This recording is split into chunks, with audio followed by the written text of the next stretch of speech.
एक दिन एक सेवक ने संत से कहा कि मुझे बहुत धन की लालसा है। उनका मैं स्नान करके आता हूं, कुटिया में पारसमणि रखी, फिर दे दूंगा, आप अपने घर में लोहे में छुआ लेना तो सब सोना बन जाएगा, बड़े धनी हो जाओगे।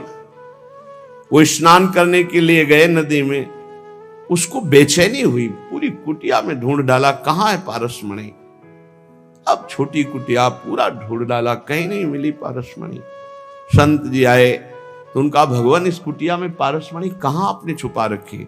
छुपा क्या रखी? वो सामने रखी, लोहे की डिबिया में रखी, ला उठा के। उनका, भगवान ये पारस कैसे हो सकती, जब लोहे की डिबिया कोई सोना नहीं बना पाई तो ये आप हमको क्यों बहलावे में डाल रहे हैं कि हम पारसमणि दे देंगे, आप लोहे में स्पर्श कराकर सोना बना लेंगे। तो उनका, रुक जाओ। खोला और रुई का बीच में भेद है, पर्दा है। बोले देखिए, लोहे की डिबिया और बीच में रुई और ऊपर पारसमणि, इसलिए सोना नहीं बन। जो हटा करके सीधे स्पर्श कराया वो सोना बन गए। जब तक हम मनमानी अहंकार से प्रेरित होकर आचरण करेंगे तो संत संग होने पर भी स्पर्श प्राप्त नहीं हुआ। नहीं तो लोहा स्वर्ण बन जाता है पारस के स्पर्श से, और संत आप उस सरिस चाहे सबकी ना, वो अपने समान बना देते हैं। संत मिले, लाभ नहीं हुआ, इसका मतलब है आपने सत्संग को धारण नहीं किया, आज्ञा पालन नहीं की, मनमानी आचरण किए। लेकिन फिर भी तुम्हें निराश नहीं होना।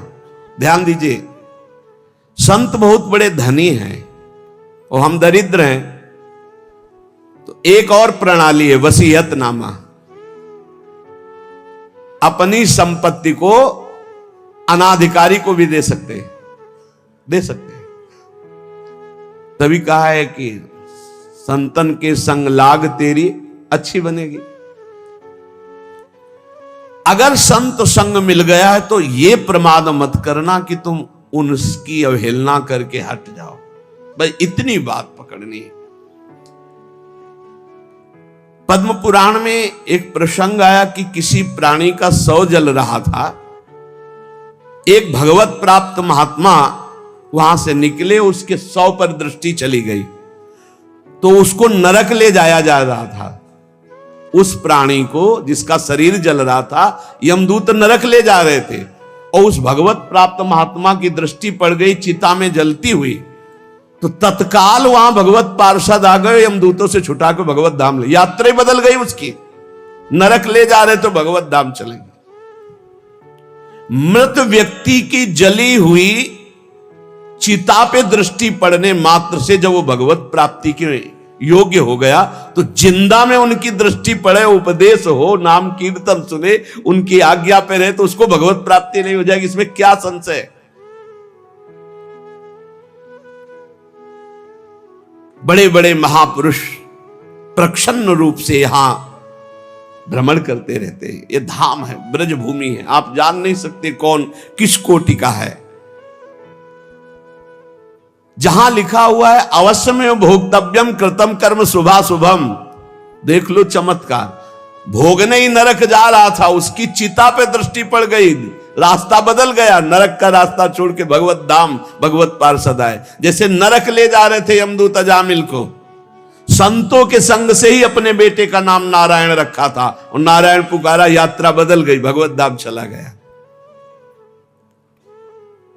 भगवान के वचन है अवश्य में भोक्तव्यम कृतम कर्म शुभाशुभम, बिना भोगे नहीं बचेगा जीव। पर संत दरस जिम पातक टरे, दर्शन मात्र से, संभाषण मात्र से, कर्मों को बिना भोगे हुए बिल्कुल सत्य विषय संत आपको भगवत प्राप्ति करा देगा। जो भगवान को प्राप्त संत है भगवत प्राप्ति करा दे, क्योंकि उनसे भगवान से बातचीत हो, भगवान से वो प्रार्थना करेंगे, तब वो सारा कार्य माफ भगवान ही करते हैं। योग माया पर्दा भगवान ही हटाते, पर प्रार्थना संत करते हैं। प्रार्थना हमें जब अगर संत जन मिल जाए तो भगवान से इस बात की करनी कि कभी इनसे हमारी विरति ना हो, कभी हम इनसे हटे ना। ये हमारे साथ अगर प्रतिकूल व्यवहार भी करे, कटु वचन भी बोले, तिरस्कार करे, हमें हटाए तो भी नाम न दे, तो अंतिम तक बल जाएगी, पक्का बल जाएगी। जिस दिन वो करुणा में होंगे और उनकी दृष्टि पड़ेगी कि इसको हजारों बार दुत्कारा गया नहीं, इसका मतलब अब मुझे इसका ठेका लेना ही पड़ेगा, बस हो गया, उसी दिन हो गया। क्योंकि संतों का हृदय बहुत कोमल होता है, वो ऊपर से कठोरता का अभिनय मात्र करते हैं।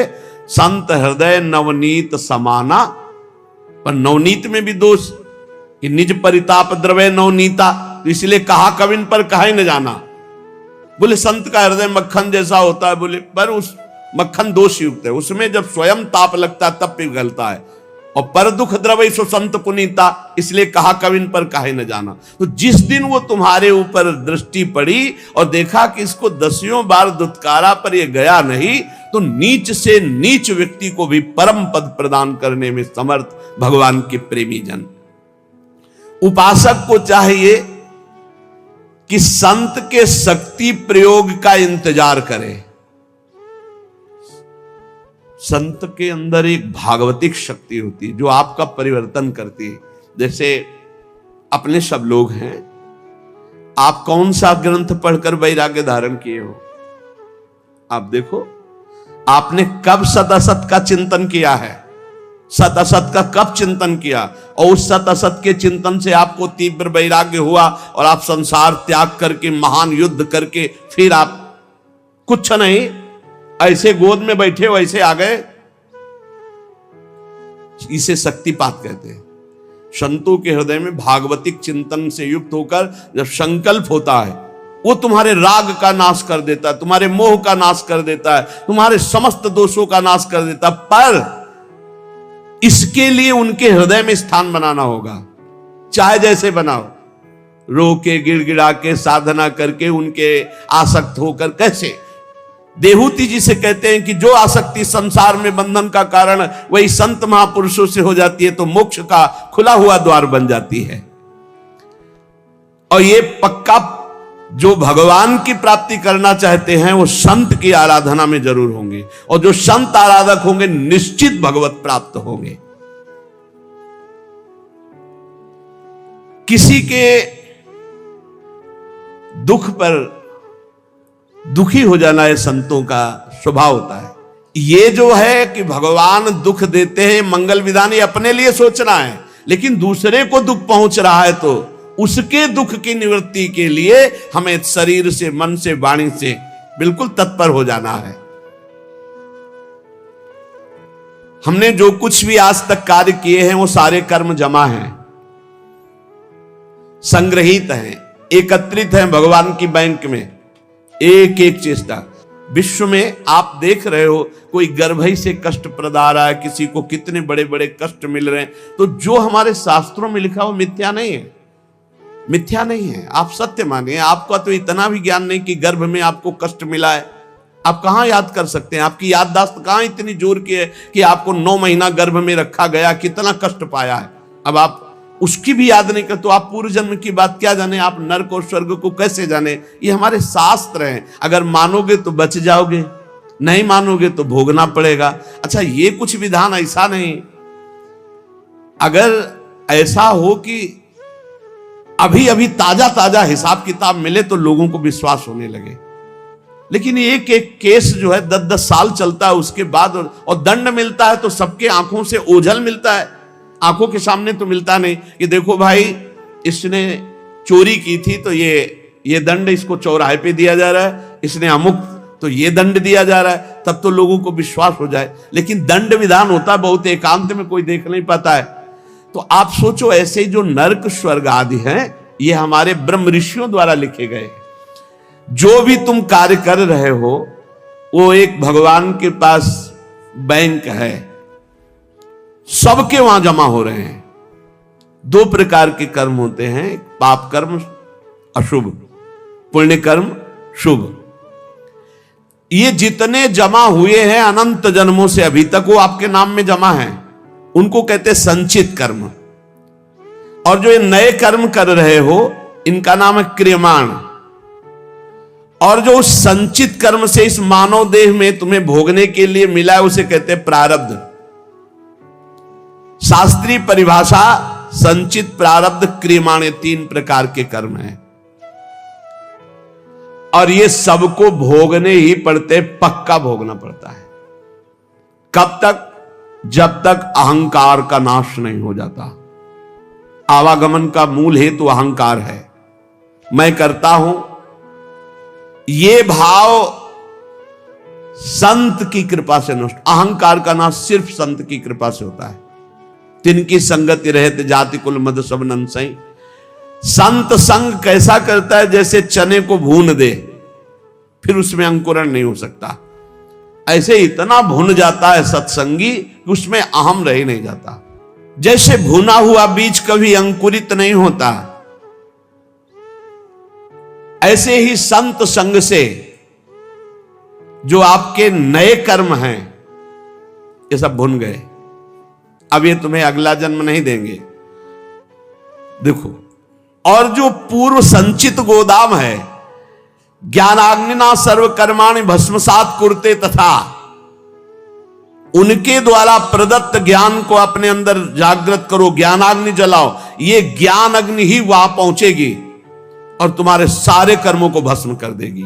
या समर्पण वृत्ति करो तो भगवान आग लगा देंगे। 2 ही है, ज्ञानाग्नि सर्व कर्माणि भस्मसात कुरुते तथा। अगर उसको संचित को कोई भस्म कर सकता है तो दिव्य ज्ञान और या भगवान। ज्ञान गुरु से प्राप्त होता है और समर्पण आश्रय भी गुरुदेव से प्राप्त होता है। दोनों संतों से प्राप्त होते हैं। 2 प्रकार से भस्म हो सकता है संचित कर्म। या तो भगवान भस्म कर दे, आम त्वाम सर्व पापेभ्यो मोक्षयिष्यामि मा शुचा तेषाम् अहं समुद्धरता मृत्यु संसार सागरात। और या फिर गुरु से इतना ज्ञान प्रकट हो जाए, ज्ञानाग्नि सर्व कर्माणि भस्मसात कुरुते तथा, वो ज्ञानाग्नि के द्वारा संचित कर्म। ऐसा ज्ञान बहुत दुर्लभ है। यहां देखो, जितनी जानकारी है उतना तो जीवन में उतार नहीं पा रहे आप लोग। कितनी जानकारी है आपको? बहुत जानकारी है। और जब गलत आचरण करने का संयोग बनता है तब तुम्हारी जानकारी सब खो जाती है। इसे ज्ञान नहीं कहते। ज्ञान तो उसी समय के लिए है जब असद आचरणों में मन जा रहा हो, उस समय आप बचा लो अपने आप को। तो उपाय है सबसे बढ़िया भगवान के प्रति समर्पित हो जाना। मत चित्ता सर्व दुर्गाणि मत प्रसादात तरिष्यति। जिसने मेरे में चित्त लगा दिया सब दुर्गुण नष्ट हो जाते हैं और मैं उनके संचित कर्मों को भस्म कर देता हूं। आम त्वाम सर्व पापेभ्यो मोक्षयिष्यामि मा शुचा। और प्रारब्ध बड़े बड़े ऋषियों को भोगना पड़ता है। सावधान, प्रारब्ध भोगने के लिए तैयार रहो। इसमें भक्ति को दोष मत देना है। जो संचित से शरीर रच गया उसको भोगना पड़ेगा, कमर कस लो। प्रारब्ध भोगना। रामकृष्ण परमहंस जी के गले में कैंसर था, जो पूरे विश्व के कैंसर को मिटाने की सामर्थ्य रखते थे। भीष्म पितामह जी को पूर्व प्रारब्ध सांप को एक बबूल के पेड़ में फेंक दिया था तो कई दिनों में तड़प तड़प के मरा था। उसका प्रारब्ध बना था करके 6 महीना बाणों की सैया पे। अखंड बाल ब्रह्मचारी। महाभागवतों में गणना है, 12 महाभागवतों में महावीर संकल्प सिद्ध महापुरुष 6 महीना बाणों की सैया पे। या तो बहुत विचित्र विचित्र। मत फंसो, बात सत्संग की सुनो। अवश्य प्रारब्ध भोगना पड़ता है। भागो मत किसी के पास कि हमें कोई जंतुर बना देगा, कोई आशीर्वाद दे देगा किसी भी तरह से, इस तरह से हम ठीक हो जाएंगे। ऐसा भाई नहीं है। अगर ऐसा होता तो बड़े बड़े सिद्धों को प्रारब्ध भोगना ना पड़ता। आप विश्वास कीजिए, बहुत बड़े बड़े महापुरुषों को कष्ट शारीरिक भोगने पड़े हैं। चाहे कोई भी हो, आप जिन जिन महापुरुषों के सानिध्य में देखा, अरे भाई इतना कठोर तप और भजन और शरीर का प्रारब्ध आया तो पैर में कीड़े पड़ गए।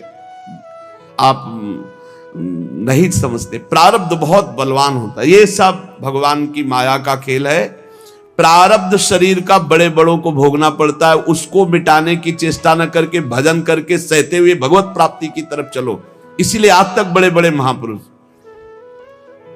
भाई जी सर्वज्ञ महापुरुष हो गए थे। सर्वज्ञ। एक परिवार बहुत त्रसित था। अर्थ का व्यापार कर करके हार गया था, कर्जा हो गया था, अर्थ नहीं था, खाने को नहीं था, बेटियां ब्याह के लिए थी, परिवार बड़ा था।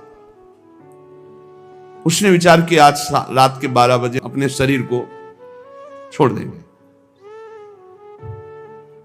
शाम टाइम गाड़ी दरवाजे पे लगी और उस गरीब आदमी के दरवाजे गाड़ी, वो घबरा गया कि क्या हो गया, हमारे पास कौन है, कोई रिश्तेदार नहीं, कोई मित्र नहीं, कोई हम पर। गाड़ी से भाई जी उतरे। भाई जी को कभी देखा नहीं, अपने आप अपने घर जैसा भाई जी अंदर जा रहे हैं।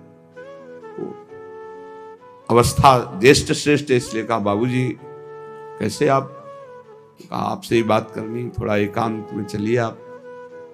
तो बड़ा आनंद मिल रहा था, कोई संशय नहीं हो रहा था, क्योंकि भगवत प्राप्त महापुरुष वो बावरा हुआ जा रहा था कि मानो हमारे घर भगवान ही आए हैं। कमरे में ले गया, बोले दरवाजा बंद कर लो। बंद किया। बोले भाई आज तुम रात्रि के जो करना चाहते हो, इससे जीव की बहुत दुर्गति होती है। ये बात उसने किसी से कही नहीं थी, और भगवान तुम पर बहुत प्रसन्न है। एक थैले से मोटी गड्डी निकाली रुपए की, और कहा ये लो, इससे जो तुम्हें लगे उचित व्यापार करना। अगर व्यापार में हानि होती तो भी चिंता मत करना, ये ना पैसे वापस करने, ये आपके हैं। और कुछ दिन लगातार ऐसे ही आपके पास पैसे आते रहेंगे, जिनसे आपका बेटी का भी ब्याह हो जाएगा। बड़े बड़े धनी मानी भाई जी के चरणों से जुड़े थे, तो धन का प्रथम सदुपयोग यही है, इसलिए भाई जी प्रेरित कर देते थे। अब वो रो के चरणों में गिर गया, मेरे भगवान आपके। भाई जी ने कहा भगवान आपको बहुत प्यार करते हैं। उन्होंने ऐसे सर्वज्ञ महापुरुष जो सब बात, एक आदमी कंबल ओढ़े हुए, आप पढ़ लेना चरित्र, मुंह ही नहीं खोल रहा था, उसे कई लोग लाए हुए थे। भाई जी ने कहा क्या हो गया? बोले शरीर छोड़ना चाहता है और आप ही समझा सकते हो। भाई जी ने कहा क्या है, कंबल क्यों ओढ़े हो, हटाओ कंबल। जो ही कंबल हटा, मवाद बह रहा था, गलित कुष्ठ पूरे शरीर। बोले भाई जी से कहा कि बाबूजी अब ऐसे में शरीर रखना उचित है या त्याग देना? भाई जी ने कहा अरे शरीर श्री कृष्ण प्राप्ति के लिए गले से लगा लिया। वो चीख पड़ा, अरे नहीं मेरा घृणित शरीर खत्म। ऐसे महापुरुष अपने उदर के कैंसर में भारी पीड़ा से युक्त शरीर का त्याग किया। आप सोचो, जो चुटकी बजाते भजन बल से प्रारब्ध नष्ट कर सकते हैं, अपने ऊपर लेकर के प्रारब्ध बड़े बड़ों को भोगना पड़ता है। भीष्म पितामह के रोम रोम में बाण लगे थे, शरीर में 2 अंगुल जगह भी नहीं बची थी जहां बाण ना लगा हो। इतने बाणों से विद्ध होने पर भी वो हर समय श्री कृष्ण सुमिरन कर रहे थे। वृंदावन में रामकृष्ण दास जी बड़े भारी महात्मा थे, उनको भी कैंसर हो गया। प्रारब्ध के भोग भोगने पड़ते हैं। प्रारब्ध के भोग में यदि दृष्टि बदल सकती है तो कोई संत महात्मा पहुंचा हुआ उसे मिटा सकता है। वो भी मिटाते क्या है, सब समेट के अपने ऊपर ले लेते हैं। आप सच्ची मानिए, संतों की कृपा हम कैसे, आपने कई बार सत्संग में सुना होगा, अपने ऊपर प्रारब्ध लेकर अपने पैर को कटवा दिया, लेकिन एक गरीब आदमी के कैंसर को अपने ऊपर लेकर मिटा दिया। ऐसे तो बहुत से संतों के चरित्र देखे गए। हम लोगों को चाहिए कि प्रारब्ध मिटाने की कोशिश न करके भजन करके भगवत प्राप्ति की चाह करें। भगवान सबके मन में ही बैठे हुए देख रहे हैं। मन से ही दुख सुख होता है। जब आप भजन करेंगे तो प्रारब्ध का आपको दुख नहीं होगा, भोगने में बड़ा आनंद आएगा। भला दुख भोगने में आनंद आता है, लेकिन आनंद आता है कब? जब मन भगवान से जुड़ा होता है। आप ये समझ लीजिए, दुख भोगने में बड़ा आनंद आता है जब मन भगवान से जुड़ा होता है। मन में भगवान बैठ जाते, आनंद ही आनंद। प्रारब्ध का भोग 3 प्रकार से होता है, एक स्वेच्छा से, एक अनिच्छा से और एक परेक्षा से। हमारे मन में हमारा प्रारब्ध भोग प्रेरणा करता है।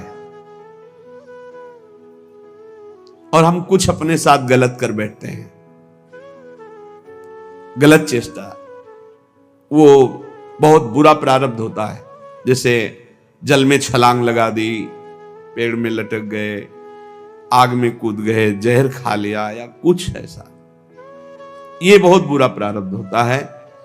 इससे बचना असंभव सा है। अगर उसके पहले सत्संग मिल जाए, कोई संत कृपा कर दे, भाव बदल जाए, तो बहुत से लोग हैं जो अपने भावों को बदल चुके सत्संग से। नहीं तो ये जो पहला है स्वेच्छा से, ये बहुत खतरनाक, क्योंकि कोई जान ही नहीं पाता कि उसके अंदर चल क्या रहा है, और वो खतरनाक प्रारब्ध उसको नष्ट कर देता है। स्वेच्छा, जानबूझ करके अपने शरीर को नष्ट करना बहुत बुरा प्रारब्ध होता है, बहुत बुरा प्रारब्ध होता है। स्वेच्छाकृत प्रारब्ध बहुत भयानक होता है। यह तभी मिट सकता है जब किसी महापुरुष का संग मिल जाए और उनके वचनों से हमारा चिंतन बदल जाए। वो चिंतन तभी बदलेगा, पाप हल्के होते हैं दर्शन से, संभाषण से, उनकी कृपा से। तो कहते ना, आपने बचा लिया, नहीं तो हम तो शरीर को नष्ट कर देते। मतलब उनकी विचारधारा को परिवर्तित कर दिया गया, क्योंकि ये स्वेच्छाकृत प्रारब्ध है, ये आपके अंदर है बैठा हुआ, मार देगा। कभी किसी के अंदर अगर भयानक पाप बन जाएगा तो ये जागृत हो जाएगा कि क्या करूं, शरीर छोड़ दूं क्या, ऐसा आने लगेगा भारी प्रारब्ध। ऐसी स्थिति में फौरन किसी संत महात्मा से मिलो और अपने मन की बात उनसे, जो आपकी बात सुन सके, वो आपको बहुत सीरियस ले सके, समझा सके, उनसे मिलो और अपने स्वेच्छा प्रारब्ध का नाश करा सकते हो। यदि उनकी बात में लग गए तो प्रारब्ध भी बदल सकता है। ये भगवान के प्रेमी जनों में बड़ी सामर्थ्य है। ये स्वेच्छाकृत प्रारब्ध बड़ा भयावना होता है। बहुत सुविधाएं सब हैं, कोई बात एकदम मन में लगी, इतनी विपरीत होती चली गई, तो प्रारब्ध भोग आपको वैसे ही प्रेरित करता चला गया, ऐसा स्वेच्छाकृत। और एक होता है अनिच्छाकृत।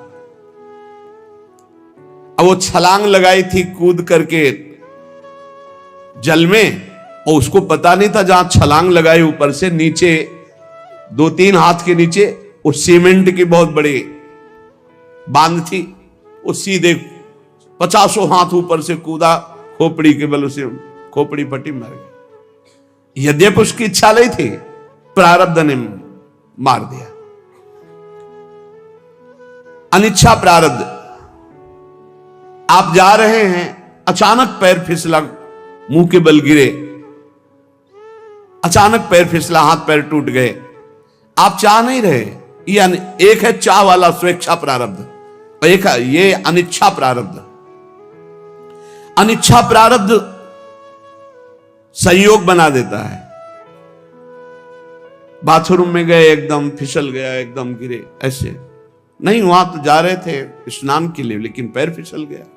किसी कार्य के लिए, बड़े मंगल कार्य के लिए जा रहे, लेकिन अनिच्छा प्रारब्ध बहुत जोर का, यह भी होता है। प्रारब्ध तो प्रारब्ध है। अनिच्छा प्रारब्ध किसी की इच्छा नहीं, लेकिन संयोग आपके नष्ट करने का बन जाएगा, संयोग बन जाएगा। वो किसी व्यक्ति से भी हो सकता है। आप आराम से चले जा रहे हैं, उसको नींद आ गई और गाड़ी चढ़ा दी आप पे, उसकी ना इच्छा है ना आपकी इच्छा है, अनिच्छा प्रारब्ध। अब 1 मिनट पहले वहां से निकल जाते तो वो जो ऊपर की बालकनी थी उनके ऊपर न गिरती, मस्ती से आराम से जा रहे, ठीक समय पे बालकनी नीचे गिर के मर गए। बैठे चाय पी रहे, पेपर पढ़ रहे, पीछे की दीवार गिर गई। अनिच्छा प्रारब्ध बहुत तरह का होता है। अनिच्छा प्रारब्ध को मिटाने के लिए भी भगवद आराधना, संत संग। कई बार आपसे प्रार्थना की है, अगर आप याद किए हो सत्संग में, कि आप जब अपने घर से निकले तो 5 महाभागवतों का नाम जरूर ले ले। बिल्कुल आपका हर प्रारब्ध संयमित हो जाएगा। आप ध्यान रखना, भक्ति भक्त भगवंत गुरु चतुर नाम बपु एक, इनके पद बंधन के नासत विघ्न अनेक। हमारी हाथ जोड़ के प्रार्थना है कि इतना बड़ा विघ्न जिसे कोई विघ्नराज नहीं काट सकते, वो भक्तों का स्मरण काट सकता है। अजहू सोच विचार के गई भक्तन पद ओट, हरि कृपालु सब पाछली क्षम है तेरी खोट। छोटा हो चाहे बड़ा हो, ऐसे भगवान के सब भक्त समान होते हैं। ये जो परीक्षा का प्रारब्ध है, ये आता है कि जैसे हमने पूर्व जन्म में किसी को अपमानित किया, गाली दी है, दुख दिया है, पाप कर्म, वो हमको आके बिना हमारे किसी उपद्रव के वो आके गाली देगा, वो हमारी निंदा करेगा, वो बेमतलब, हमारा उससे कोई मतलब नहीं, पर वो परीक्षा का प्रारब्ध है। इसे भोगना सीखे, इसे मिटाना ना चाहे। परीक्षा का प्रारब्ध, बेमतलब वो बैर कर लेगा, बेमतलब आपकी निंदा करेगा, बेमतलब अपराध, तो शांत भाव से सह जाओ, इसे सहना सीखो। दूसरे के द्वारा दिया हुआ जो हमको दंड है वो हमारा ही कर्म है, परीक्षा प्रारब्ध, वो पूर्व का कर्जा चुक रहा है। कभी किसी को कटु शब्द नहीं बोलना, कभी किसी से कोई मतलब नहीं है, लेकिन परीक्षा प्रारब्ध जब होगा तो निंदा होने लगेगी, वो मारने पर तुल जाएगा, वो आपको चोट पहुंचा सकता है, और आपसे कोई मतलब नहीं उससे, पर वो परीक्षा प्रारब्ध, इसे भोग लेना चाहिए। स्वेच्छा प्रारब्ध मिटाओ सत्संग के द्वारा, संत कृपा के द्वारा। अनिच्छा प्रारब्ध मिटाओ खूब भजन साधन अनुष्ठान कर।